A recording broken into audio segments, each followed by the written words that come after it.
My name's Emily, and I thought betrayal was something that happened in stories, until my own parents helped my sister steal my car in the middle of the night. What would you do if the people who raised you sided with your worst enemy? Stick around, because I didn't just get my car back. I made sure none of them forgot what I did. Before I begin, where are you watching from? Drop your city or country in the comments. I love seeing how far these stories travel. And don't forget to like and subscribe if family drama and personal comebacks are your thing. It was raining hard. The kind of Texas storm that pounds your windshield so fiercely you feel like the sky's trying to wash you off the earth. Midnight. Empty parking lot outside my office tower in Dallas. Thunder cracked, echoing off the glass buildings like judgment. I stepped out, heels splashing in ankle-deep water, already soaked through from the 30-foot sprint under the flickering security light. My umbrella had snapped in the wind 5 minutes ago. I was freezing, clutching my tote and car keys like they were lifelines until I stopped short. My car was gone. I stared at the empty rectangle of concrete, blinking hard as if the storm had blurred my vision. But no, that spot, my usual third from the curb, was vacant. I hit the unlock button on my key fob anyway, out of habit. Nothing, no beep, no lights. Then came the slow, crawling realization. I hadn't misplaced it. It hadn't been towed. It hadn't been stolen by some stranger. I knew deep down before I even made the call. "Mom," I said as the line connected, my voice trembling under the downpour. "Emily," she answered evenly, almost bored. "My car is gone." A pause, then, "Oh, we gave it to Megan. Both of her cars are broken." I blinked, drenched and dumbfounded. "You what?" "She needed something reliable to get to work. You mostly use it for errands, right?" A bolt of rage lit through me hotter than lightning. "You had no right. That's my car. I pay for it. It's registered to me." "Don't be dramatic," she said. "It's just temporary. Megan needed it more." I felt my mouth moving, but no words coming. Then I screamed right there in the middle of the lot, rain streaking my face like tears I didn't have time to feel. "You had no right. You didn't even ask me." "Emily," she sighed, "we're your parents. We're allowed to make judgment calls." "Then come get me." I shouted, "I'm stuck downtown with no car." "We can't. It's late," she said flatly. "And it's just a car." Then in the background, I heard my dad's voice, muffled but sharp enough to catch. "Tell her not to exaggerate. She acts like we burned the house down." That's when I knew I wasn't just stranded. I was abandoned, on purpose. My mom added, "You'll figure something out. You're always the independent one, right?" The call ended before I could reply. I stood there, soaked and shaking, thunder rolling above as if punctuating the betrayal. This wasn't just about the car. This was the moment I became disposable in my own family's eyes. You ever had a moment where everything you believed about your place in the world just cracks? Yeah, this was mine. The rain didn't let up. It was the kind that soaked through your soul, not just your clothes. I left the lot behind, each step in my wet heels a slap against the pavement, echoing through downtown Dallas like a question no one wanted to answer. Where do you go when your own family leaves you stranded? There was no cab, no rideshare. My debit card had $37 and change. I'd checked twice. I passed shuttered storefronts and boarded windows, every closed sign a silent rejection. It was almost beautiful, the eerie quiet of the city asleep, like it knew what had just happened to me and was bowing its head in mourning. I wrapped my arms around myself tighter. "Unbelievable," I muttered, pushing damp hair from my eyes. "Always her, never me." It wasn't just the car. It wasn't even the storm.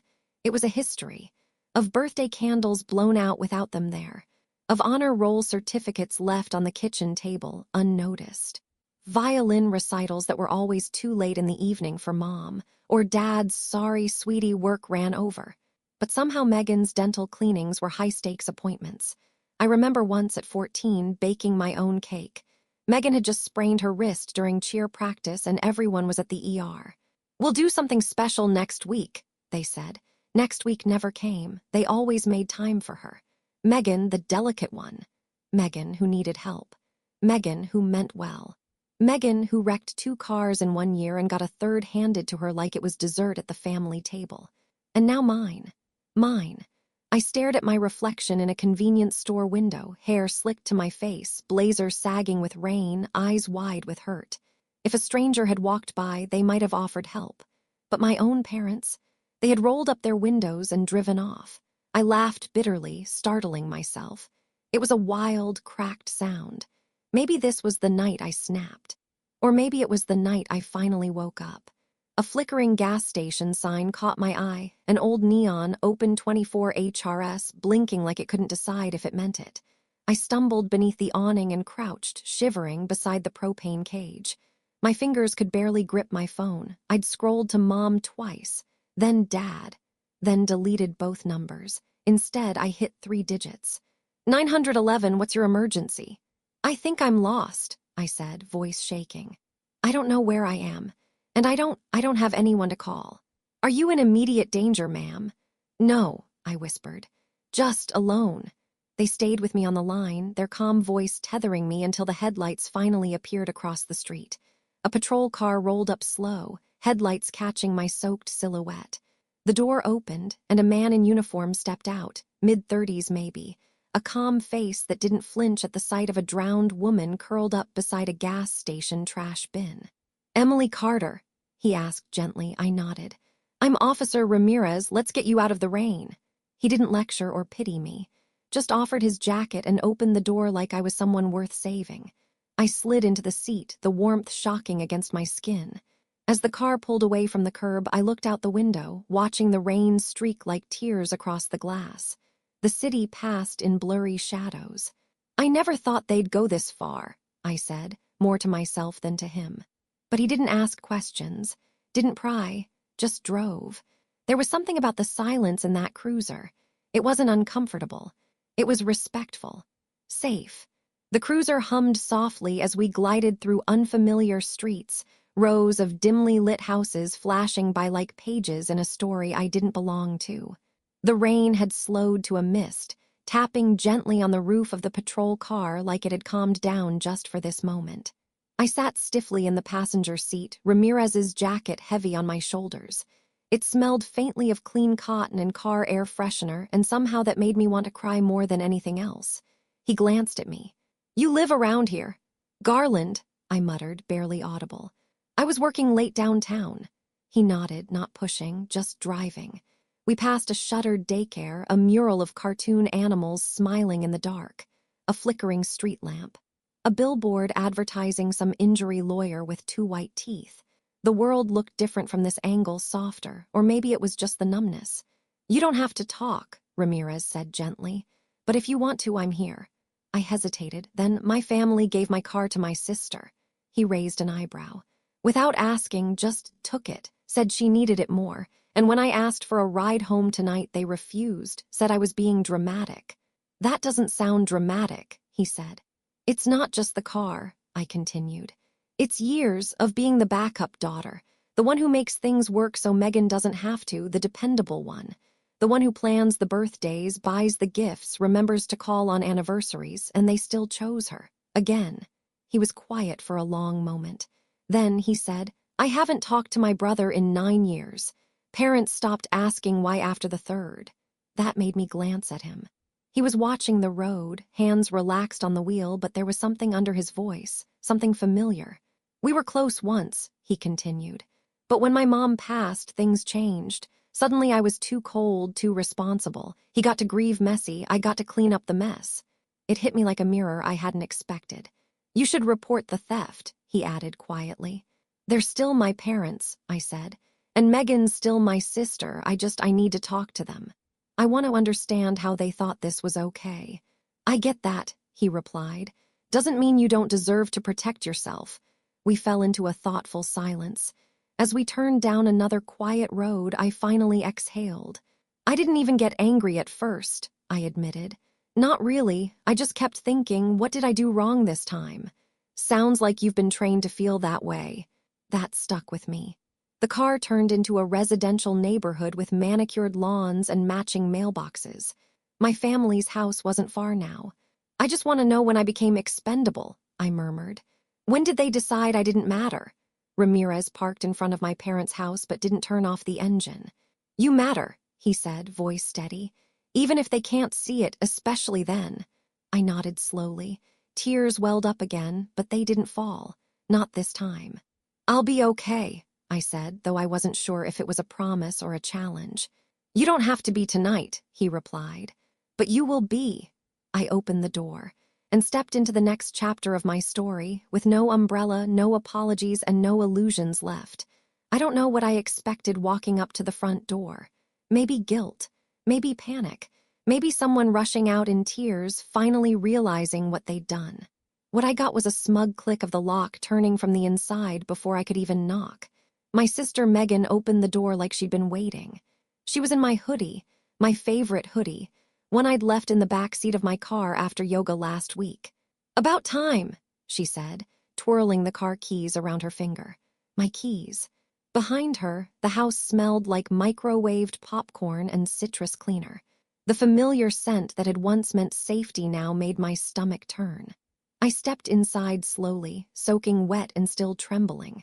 Mom was sitting at the kitchen island, scrolling her phone. Dad looked up from the recliner in the den. Neither one stood. Neither one looked surprised. I closed the door behind me, pressing the soggy key fob I'd found still clipped to my bag onto the entry table. Where's my car? Megan flopped onto the couch, stretching like a cat who just stolen the canary. Calm down. It's just temporary. Mine's in the shop. I'm not going to calm down, I snapped. You stole from me. We borrowed it, Mom said sharply. Don't make this into a federal case, Emily. Without asking, without a text, you let me walk home in a thunderstorm because she needed it more. Dad finally chimed in with a grunt. She had work, and you only use it on weekends lately. That was their justification.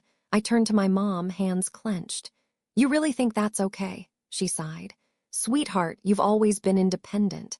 You can handle these little things. Megan's under a lot of pressure lately. Megan added, you weren't using it. I needed a backup while the Honda's in the shop. What's the big deal? The big deal, I hissed, is that you took something from me with their help. That car is in my name. I pay the insurance. I paid it off myself. It's just a car, Dad said, flipping the channel. No, I said, voice breaking. It's not. It's mine. And you all acted like that meant nothing. I could feel it building in me, years of being the afterthought. The one who made the holidays happen, who remembered birthdays, who brought casseroles and never asked for help. And now I was watching my sister roll her eyes at me while jingling the keys to my independence. You always overreact, Mom said with a forced calm. Honestly, Emily, I thought you were past this kind of drama. And there it was. That word, drama, not betrayal, not cruelty. Drama. I looked at Megan again, relaxed, completely unbothered, sliding my keys into the pocket of her coat like they belonged there. You can't just do this, I said, more to them than to her. You can't decide I don't matter because she needs something. You're blowing this out of proportion, Dad mumbled, barely looking up. I turned around and walked back toward the door, rain still dripping from my clothes. Where are you going? Mom asked, annoyed. I'm done begging, I said, and I'm not asking again. I grabbed the fob I'd set down and slipped it back into my bag, and then I left. The rain had finally stopped by the time I reached the corner, but in its place was a silence so loud it felt like it pressed against my skin. There I was, standing beneath a creaking metal awning at a busted-up bus stop with my tote bag dripping onto the sidewalk and mascara drying into cracked rivers on my cheeks. I wasn't even crying anymore. I was just blank. Like my mind had finally gone still from the sheer overload of what I'd just lived through. My family had made a choice, and they chose Megan. Again, my phone buzzed in my pocket. I pulled it out, hands still trembling, and saw a message from Officer Ramirez. Did you make it home okay? Home. I stared at the screen for a few seconds too long, then typed back slowly, not exactly. But I'm safe. I hit send before I could overthink it. I didn't expect anything more. But 30 seconds later, the phone lit up again, this time with his name on a call. I hesitated, thumb hovering over the green button, and then I picked up. You sound a little better, Ramirez said. His voice was warm, not pushy, familiar now. I just got told I'm being dramatic because I asked why my sister stole my car, I replied. He exhaled, not quite a laugh. Want to take a ride? I blinked. It's almost 1 a.m. I'm still on shift, he said. I'll swing by. You shouldn't be out there alone. I looked around at the empty sidewalk, the flickering street lamp above me, the vague scent of damp trash. My skin felt cold and waxy under my soaked blouse. Okay, I whispered. Yeah, I'd like that.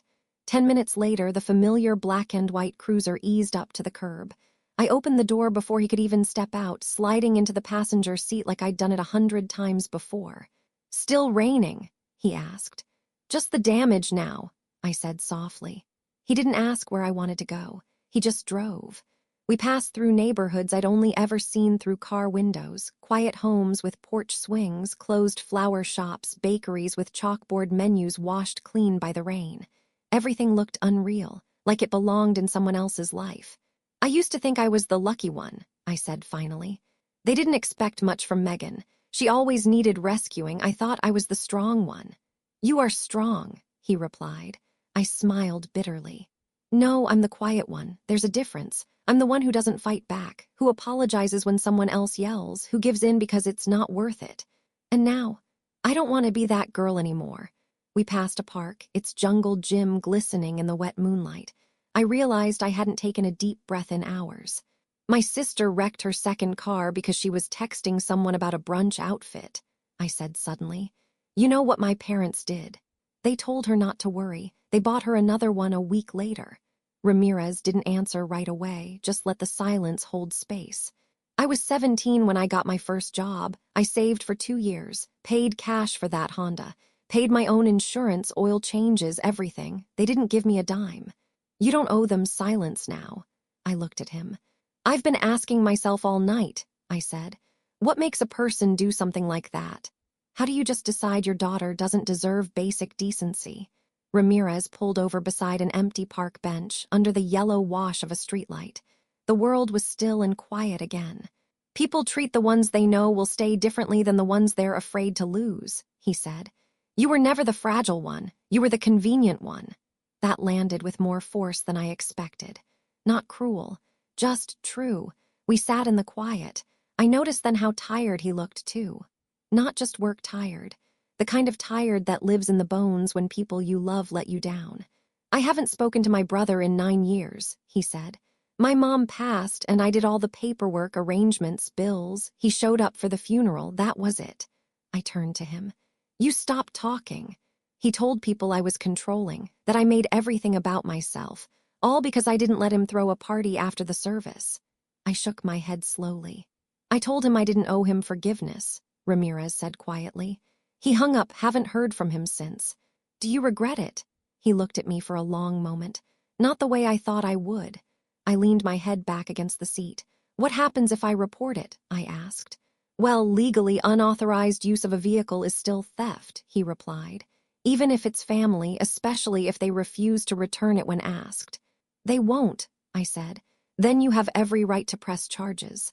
I stared out the window, the question spinning inside me. "Do you think I'm being petty?" "No," he said firmly. "I think you're done being quiet." Something in me finally cracked open, not in a break, but a release. I wasn't okay yet. But for the first time in years, I was willing to do more than just absorb the hurt. I was ready to return it with interest. The next morning was too bright. The kind of Texas morning that blinds you with its cheerfulness, as if daring you to stay angry. But I wasn't angry anymore. I was clear. I stepped into the precinct lobby with damp hair and circles under my eyes. My clothes still smelled faintly of the night before, rain, asphalt, and resolve. At the front desk, the officer glanced up. "Can I help you?" "I need to file a report," I said. "It's about a stolen vehicle." He raised a brow but didn't question it. "Have a seat, ma'am. An officer will be with you shortly." Minutes later, Officer Ramirez appeared. His face shifted from neutral to surprised when he saw me. "Emily, I'm here to report my car," I said. My voice didn't shake. He motioned me to follow him into a quiet room with a desk and a terminal. "You sure about this?" he asked as he sat across from me. "They crossed the line," I said, "and I'm drawing one now." He nodded slowly. "Okay then, let's do this." As he typed, he asked the questions calmly, respectfully. Make, model, registration, name, when it was taken, who took it. I gave him everything. Megan, my parents, the address. The moment it vanished from that parking lot in Dallas, he didn't flinch once, just typed, confirming each detail. "And you're saying they took it without your permission?" "Yes," I said. "They refused to return it, and when I asked for help getting home, they left me stranded." When we were done, he slid the form across the desk. "This officially opens the report," he said. If you want to press charges for unauthorized use, this gets the ball rolling. I stared at the paper for a second, then I signed. The pen didn't even hesitate in my hand. Okay, Ramirez said, exhaling. That's brave. I'm not brave, I said. I'm exhausted. I've spent my whole life protecting people who'd never think twice about hurting me. This time I'm protecting myself. He nodded.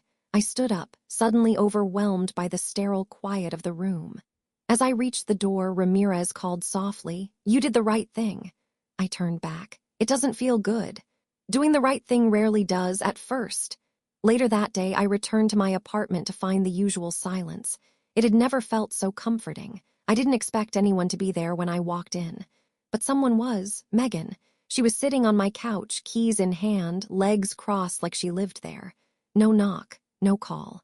She looked up and gave me the kind of smile that meant war. "Really, Emily, the police?" I dropped my bag without looking away. "You broke into my place?" "Spare key under the mat," she said with a shrug. "Maybe not smart when you're making enemies." "You stole my car, Megan." She stood. "I borrowed it, Mom said." "Mom doesn't own it," I snapped. "She doesn't get to give away things that aren't hers." Her mouth opened, but I cut her off. "I asked for a ride. You all said no. I walked through the storm. Alone, and when I came home, you had my keys and my hoodie and the nerve to smirk like it was funny." Her face reddened. "We were just trying to help." "No," I said, stepping closer. "You were trying to see if you could get away with it, and for once I didn't let you." Megan scoffed. "It's always about you, isn't it? You and your martyr complex." I smiled, cold and clean. "No, it's about consequences. You wanted to drive my car. Now you'll have to explain to a cop why you had it." Stepped back. "You really filed a report." "I did." She stared at me, mouth moving without words. Then finally, "Mom and Dad are going to be furious." "I know," I said, opening the door. "And they can be furious together at their house. Get out." She hesitated. Then she tossed the keys onto the coffee table and walked past me, her eyes full of something I'd never seen in her before. Not anger, not smugness, fear, not of me, but of what I was capable of now that I was no longer silent. As the door closed behind her, I leaned against it. And for the first time since that awful night, I smiled. It was quiet when I packed. Too quiet. I moved from room to room like I was stealing from my own life. A suitcase, a couple of boxes, laptop, chargers, toiletries, the essentials. The last time I'd left this house in a storm, it had been with nothing but rage in my throat and rain in my shoes.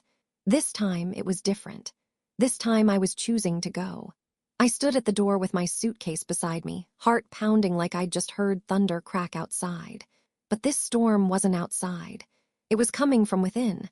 I had filed the report. I had drawn the line. And now I was leaving home not in shame but in survival. Rachel's apartment was 25 minutes away, out near the edge of town. Cozy.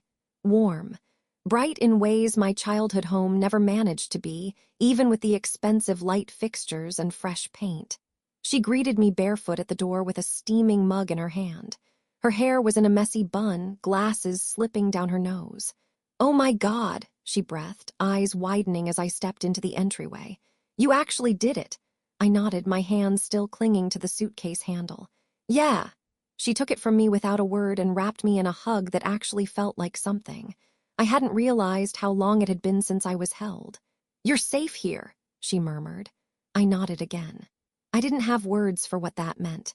That night, we sat on her couch with bowls of mac and cheese and watched some terrible true crime documentary on mute. I told her everything. From the first cold phone call to the police report, and finally, what Megan had done that morning, breaking in, confronting me. Rachel's mouth fell open. "She broke into your apartment?" "Used the spare key under the mat." Rachel shook her head. "You need to change your locks." "I already called the landlord. He's sending someone tomorrow." I paused, then she looked at me like I'd betrayed her. Rachel blinked. "Classic gaslight flip. She messes up, you respond, and somehow you become the villain." I leaned back into the cushion, my chest suddenly heavy. "They're going to start telling people their version, the cousins, the neighbors, my aunts." "So tell your version," she said simply. "The truth." "Will anyone believe me?" Rachel looked at me. "Do you believe you?" I swallowed hard. "Yes," I whispered. "Finally, I do." "Then you've already won." The next day, my phone blew up. 27 missed calls, texts from blocked numbers, voicemails I refused to open. But I saw one message come through from my mother, just one line. "If that's how you want to live, then leave." And I did. I pressed delete without even reading the rest. It was done. When the doorbell rang that afternoon, I expected it to be Ramirez or the locksmith, maybe even a package. It wasn't. It was Rachel again, holding her phone up like a news anchor delivering the evening scandal. "You're not going to believe what your mom is telling people." She handed me the phone, a message thread, a screenshot from our cousin Nicole. "Emily ran away screaming and attacked Megan over a misunderstanding. She's been unstable for months. We're trying to be patient." I stared at it numb. There it was, the rewrite, the smearing, the beginning of the family spin machine. Rachel sat down beside me and gripped my hand. "They're trying to get ahead of your truth," she said. "So what do we do?" I scrolled through my photos, screenshots, texts, the police report, the phone logs, everything. "We show them proof," I said. That night I met 3 cousins, Ashley, Nicole, and Ben, at a little diner off I-30. I hadn't seen them since Easter brunch when Megan showed up late and I got blamed for not keeping the food warm. They were waiting in a booth, their faces tight with judgment. Nicole was mid-sentence when I slid in across from them. "I just don't understand how." I held up my phone and tapped the screen, text threads, my mom's dismissal, Megan's smugness. The exact moment I was refused a ride and told to stop being dramatic. The police report confirmation number. My sister's text saying, "You'll be fine, it's just a car." I watched their faces shift from defensive to frozen. Ben leaned forward. "Wait, this actually happened." Ashley, ever the quiet one, covered her mouth. "Oh my God, we had no idea." Nicole whispered. "They said you lost it, that you were like having a breakdown." "I was breaking," I said. "But not because I'm crazy, because I finally saw them for who they are." Ashley reached across the table and gripped my hand. "You're not crazy," she said. "You're brave." That night, as I rode back to Rachel's in the passenger seat of her old hatchback, I didn't feel triumphant. I didn't feel vindicated. But I felt seen. And that was more than I'd gotten from my own family in years. The call came on a Thursday morning, just as I was pouring coffee into one of Rachel's chipped ceramic mugs. My phone buzzed against the counter. Unknown number. I hesitated. For a split second, I thought it might be my mother calling from someone else's phone again, but something told me to pick up. "Hello, Miss Carter." The voice was crisp but calm. "This is Officer Green from the Dallas PD. We're following up on a report filed regarding a stolen vehicle, a white 2016 Honda Civic." I straightened up. "Yes, that's mine. We recovered the vehicle early this morning. It was found abandoned off I-20 just west of Cedar Hill. Appears to have been left on the shoulder. No one was with it when our patrol arrived." My stomach clenched. "Is it okay?" "There's some exterior damage. Looks like it hit a barrier post, probably cosmetic. We had it towed for evidence and will need you to come down to the impound lot to confirm ownership and sign some paperwork." I thanked him, scribbled down the address, and hung up. Rachel walked in, coffee in hand, catching the look on my face. "What happened?" "They found it," I said. "My car, abandoned, dented, just left on the side of the road." She sat on the arm of the couch, eyebrows raised. "And let me guess, no note, no apology." I nodded, jaw tight. "Of course not. They dumped it when they knew the heat was coming." At the impound lot, I stood under a glaring sun as a uniformed officer led me past rows of dented cars and broken bumpers. And there it was, my car. My sweet, hard-working, dependable Honda, parked crooked between a red SUV with no tires and an old tow truck. The front bumper was cracked, the side mirror dangling by its wires, and someone had scribbled something obscene in the dust across the windshield. I swallowed hard. Ramirez met me outside the office, clipboard in hand. "It's yours." "It is now," I said. "Again." He handed me the form to sign. "Once you finish this, it's yours to retrieve. Insurance might cover the damage." "I'm not even mad about the car anymore," I muttered. "It's the principle." He nodded. "You reported it, they dumped it. That tells a story. A story they're already rewriting." He gave me a small smile. "Then we document yours better." As I signed, he hesitated, then said softly, "Dinner sometime." I blinked. That wasn't what I expected from a police report pickup. "Are you asking me out over a clipboard?" He laughed, a quiet sound, almost unsure. Just thought after all this you might want something normal. I looked down at the scratched-up signature I'd just left. My name, my boundary, my first stand. And I looked back up at a man who had shown up, not to rescue me, but to remind me I could walk away from the wreckage. I smiled. Yeah, I think I would. Back at Rachel's, I found a voicemail waiting from my father. I didn't even have his number saved anymore. It just came through as a string of digits I'd memorized at 10 years old. Emily, I know you're upset, but suing your sister, dragging police into this, it's tearing the family apart. You got the car back. Isn't that enough? Just let it go. I sat on the bed for a long time, phone still in my hand. Let it go. As if my car had just wandered off like a dog and came back muddy. As if humiliation, betrayal, and abandonment could be wiped clean by a tow truck and a dented fender. I deleted the voicemail without replying. Then I opened my text messages and typed a short one to Ramirez. Thanks again. By the way, dinner sounds good. Send. A few minutes later, the reply buzzed in. Name the time. That night, Rachel and I ate cheap Thai food on paper plates and watched reruns. She leaned over during a commercial and asked, So, what's your next move? I don't know, I admitted, but I'm not afraid to make it. You ever think, she said thoughtfully, that maybe this isn't just about getting your car back? I looked at her. It's about reclaiming everything else they made you think you didn't deserve. Respect, safety, dignity, and maybe a little peace. For once, I let that possibility in. The courthouse was colder than I expected. Not the temperature, though the air conditioning was cranked high enough to freeze time, but the feeling. Steel and beige and judgment. Everything hollowed out, like even the light bulbs had been told to dim down and keep quiet. I stood outside courtroom 2B, arms folded across my chest, heart hammering like it knew the verdict before the case even began. Ramirez stood a few feet away, wearing plain clothes today but still carrying himself like backup. You don't have to do this alone, he said gently. I nodded. But I do have to do it. The bailiff called my name.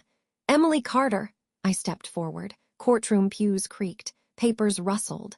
Whispers curled in the corners like ghosts. And there they were, my parents on the left bench, tight-lipped, and Megan seated with a freshly pressed blazer like this was a job interview, not a hearing for unauthorized vehicle use. She barely looked at me.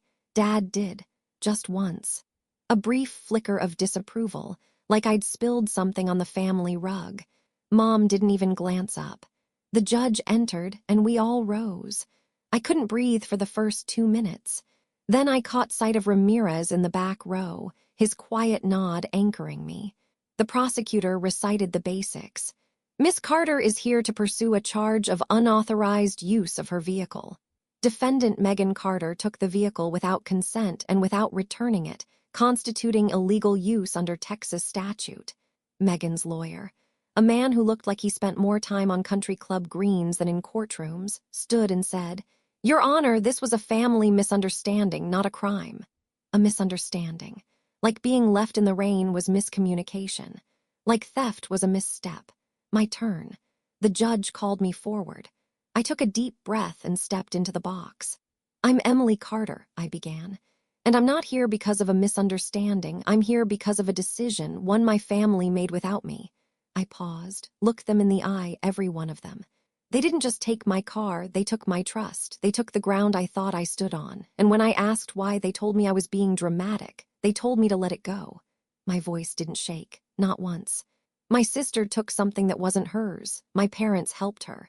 And when I needed help, just a ride, they told me no. They left me to walk alone in the middle of the night in a storm in heels. Because to them, my needs didn't matter. I turned slightly toward the gallery. This isn't about a car, it's about erasure. It's about finally saying, no, you don't get to rewrite what you did to me just because we share blood. The judge stared at me for a long moment, then nodded. The hearing wasn't long after that. The court found Megan guilty of unauthorized use. A warning on record, community service, probation. The words didn't even register, because what mattered was the look on her face, not rage, not defiance, but shock. Shock that I'd followed through, that I hadn't folded. As the gavel struck, my parents got up like they couldn't get out fast enough. My father glanced back once. My mother didn't at all, but I stayed. I let the silence settle. I let the truth breathe. When I finally stepped outside into the sunlight, Ramirez was waiting. He held something behind his back. Flowers, not roses, not a romantic cliché, just simple wildflowers, sun-colored and soft. For strength, he said. I took them with shaking hands.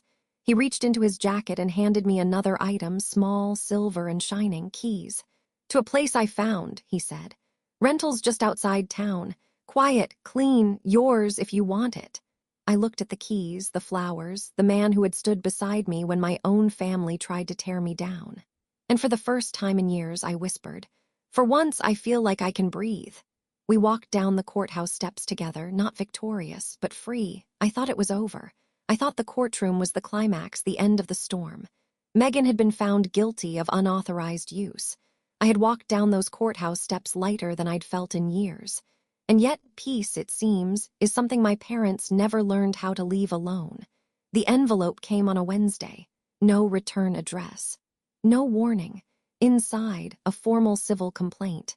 My parents were suing me. For defamation. I laughed out loud when I read it, one of those sharp, humorless laughs that comes out like a cough.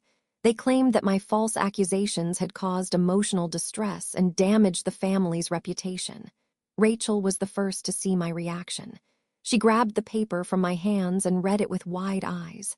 "They're suing you, after everything." "They're desperate," I said, sinking onto the couch. "I think if they make enough noise, I'll back down, again." But this time I didn't crumble. This time I made a call. My lawyer, Dana Whitmore, had the voice of a Sunday school teacher and the soul of a dragon. She read the claim, sighed once, then said, "They just handed us the win." "How?" "They've opened the door to discovery," she said. "That means we get to dig, and if what you've told me is even half of what's in those text messages and voicemails, they'll regret ever filing." Court was quieter this time. No audience. Just the judge, two attorneys, and family faces I barely recognized anymore. Mom wore pearls like armor. Dad kept his arms crossed the entire time. Megan didn't even show. Dana stood tall at my side, folders full of receipts. They went first. My father spoke like he was narrating a sad movie. "We've always loved Emily, but she's become combative, delusional. This has torn our family apart." Dana raised an eyebrow. "And did you, or did you not, refuse to pick her up the night of June 17th? He hesitated. "She overreacted. And you justified taking her car because she wasn't using it enough. Is that correct?" Silence. Next came the evidence. Dana presented Megan's texts, the screenshots, the police report, the voicemail of my mother coldly saying, "You made this mess. Don't expect us to clean it up." The judge leaned back, brows knitting. "Why exactly are you suing her again?" My parents had no answer. The claim was dismissed. Their attempt to punish me backfired badly. But the real win. The judge granted me full ownership rights to the vehicle. "In light of the plaintiff's behavior," he said, "Miss Carter is entitled to protection of her assets. This court finds malicious intent by the defendants." I didn't look back as I walked out. I didn't need to, because I had finally made them face something they couldn't explain away. Themselves. Outside, the sun was warm. Ramirez waited at the curb, leaning against his car with a small bouquet in one hand and a spare key in the other. "The judge said you're the sole owner now," he said with a grin. I took the key, slid it onto my ring, and whispered, "Finally." He stepped closer. "Ready to go see that apartment?" I nodded. "I think I'm finally ready to start something that's mine." And for the first time, I didn't say it with fear. I said it with hope. I hadn't seen sunlight like that in months. It spilled across the small porch of the rental like golden syrup, slow, warm, and utterly indifferent to the chaos it followed. Ramirez handed me the keys with that quiet smile of his, the one that never tried too hard, the one that said, "You're safe now, but you earned it yourself." "This one's all yours," he said. "Leased in your name, no strings." I stepped over the threshold. Hardwood floors, clean walls, a window that actually opened without a fight. Nothing fancy. Just space. Honest, empty space. Rachel helped me move in that weekend. 2 suitcases, a folding table, a mattress we dragged in ourselves, and a plant she insisted I needed to keep something alive that doesn't expect an apology. I didn't hang pictures right away. I didn't arrange books. I just let it be. And in the stillness of that first night, I sat on the floor with my legs crossed, staring at my own front door. No voices on the other side. No eggshells underfoot. Just a quiet, stubborn peace. The days blurred in the best way. I started waking up before my alarm, brewed coffee in the pot Rachel left behind, took walks, ate full meals, painted my nails without wondering who would say it was a bit much.